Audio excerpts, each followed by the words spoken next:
저 여자를 당장 끌어내라. 궁궐대전의 고함이 울려 퍼졌습니다.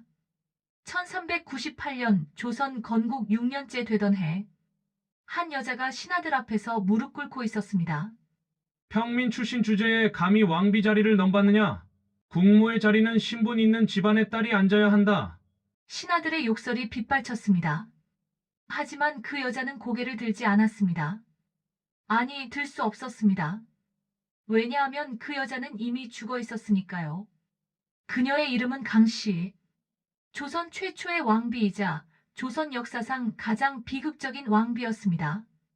아니, 제대로 말하자면 신덕왕후. 하지만 사람들은 그녀를 이렇게 불렀죠.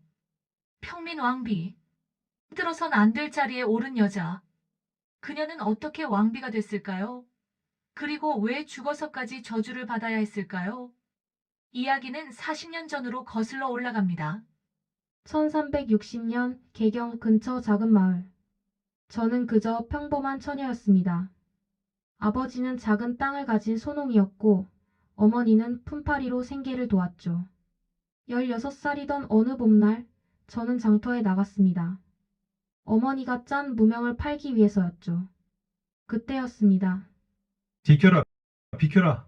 말발굽 소리가 들렸습니다. 사람들이 우르르 길을 비켰습니다. 저도 황급히 옆으로 피했는데 그만 발을 헛디뎠습니다. 앗! 저는 진흙탕에 그대로 넘어졌습니다. 어머니의 무명이 온통 흙투성이가 됐죠. 속으로 생각했습니다. 어머니께 뭐라 말씀드리지. 그때 한 손이 제 앞으로 뻗어졌습니다. 괜찮소? 올려다보니 20 남짓한 젊은 남자였습니다. 말에서 내려 제게 손을 내밀고 있었죠. 고맙습니다. 저는 그 손을 잡고 일어났습니다. 남자는 제 얼굴을 한참 바라보더니 웃었습니다. 얼굴에 흙이 묻었소. 그리고는 자신의 소매로 제 뺨에 흙을 닦아줬습니다. 주위 사람들이 웅성거렸습니다. 저 사람이 성계 도령 아니신가? 맞아, 이성계 장군의 아들. 저는 그제야 알았습니다. 제 앞에 선 남자가 누군지. 이방원. 훗날 조선의 왕이 될 그 이방원이었습니다. 조선 최초의 평민 출신 왕비. 사흘에 한 번씩 우리 집 앞에 쌀 한 가마니가 놓여 있었습니다. 일주일에 한 번씩 고급 비단이 대문 앞에 걸려 있었습니다. 어머니가 의아해하셨습니다. 이게 대체 누가 보낸 거냐? 저는 대답하지 못했습니다. 하지만 알고 있었죠. 누가 보낸 건지. 그리고 어느 날 밤 그가 직접 찾아왔습니다. 강씨, 달빛 아래 서 있는 그를 보고 제 심장이 요란하게 뛰었습니다. 도련님 이러시면 안 됩니다. 왜 안 돼요? 저는 그저 평민일 뿐입니다. 도련님은 장군의 아드님이시고 그게 무슨 상관이오? 그가 제 손을 잡았습니다. 나는 당신이 줬어. 신분이 중요한 게 아니라 사람이 중요한 것이오. 속으로 생각했습니다. 이건 안 돼. 하지만 제 입에서 나온 말은 달랐습니다.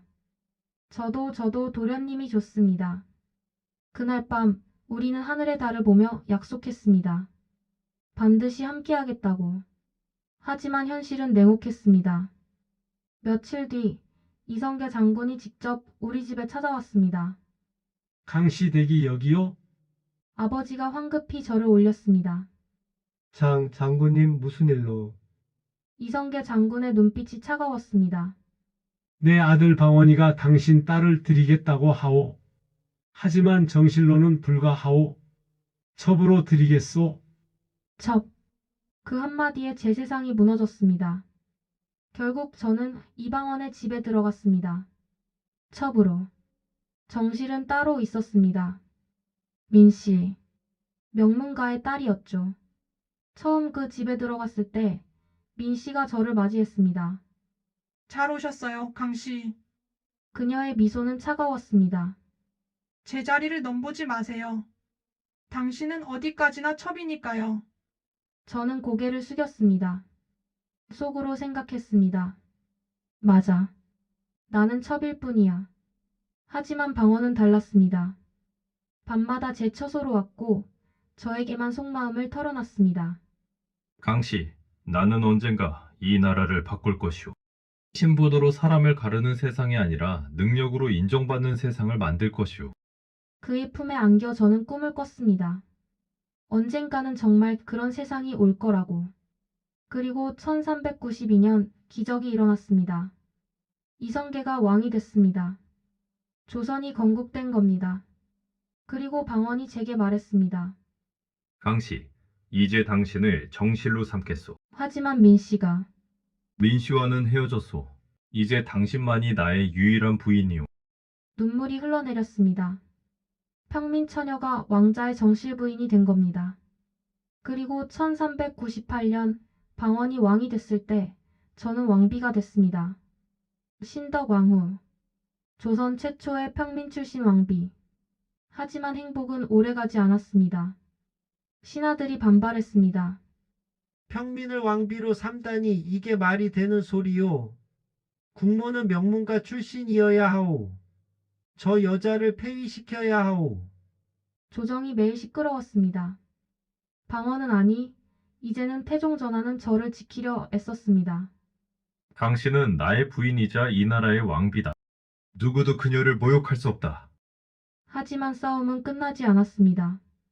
더 무서운 건 다른 곳에서 왔습니다.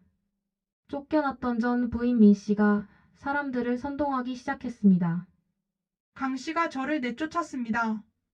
평민 주제의 정실 자리를 빼앗았습니다. 저주받을 여자입니다. 거짓말이었습니다. 민씨와 방언은 제가 들어가기 전에 이미 갈라선 사이였습니다. 하지만 사람들은 믿지 않았습니다. 역시 평민은 평민이야. 수단과 방법을 가리지 않는구나. 속으로 생각했습니다. 내가 뭘 잘못했지? 그저 사랑했을 뿐인데. 그리고 1396년 제가 가장 사랑하던 아들 방석이가 죽었습니다. 형제들의 권력 싸움에 휘말려 스물도 안 된 나이에 칼을 맞고 죽었습니다. 저는 그날 밤 미쳐버릴 것 같았습니다. 방석아, 방석아. 아들의 시신을 안고 울부짖었지만 아들은 돌아오지 않았습니다. 그리고 2년 뒤 1398년 저도 세상을 떠났습니다. 병이었습니다. 아니, 정확히는 슬픔이었습니다. 아들을 잃은 슬픔, 세상의 저주를 받는 슬픔, 방언마저 저를 외면하는 슬픔. 그 모든 슬픔이 저를 죽였습니다. 하지만 죽음이 끝이 아니었습니다. 제가 죽고 나서 더 끔찍한 일이 벌어졌습니다. 민씨가 다시 왕비 자리에 올랐습니다.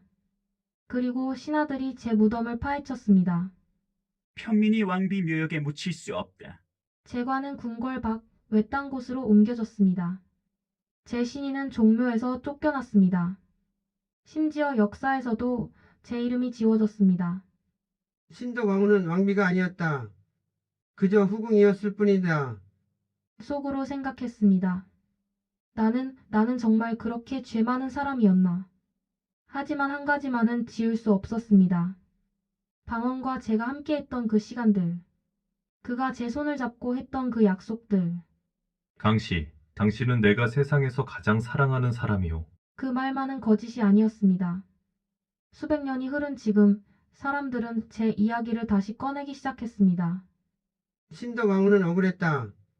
평민이라는 이유로 저주받았지만 그녀는 사랑했을 뿐이다. 그녀는 왕비였다. 제 이름은 강씨. 아니, 신덕왕후입니다.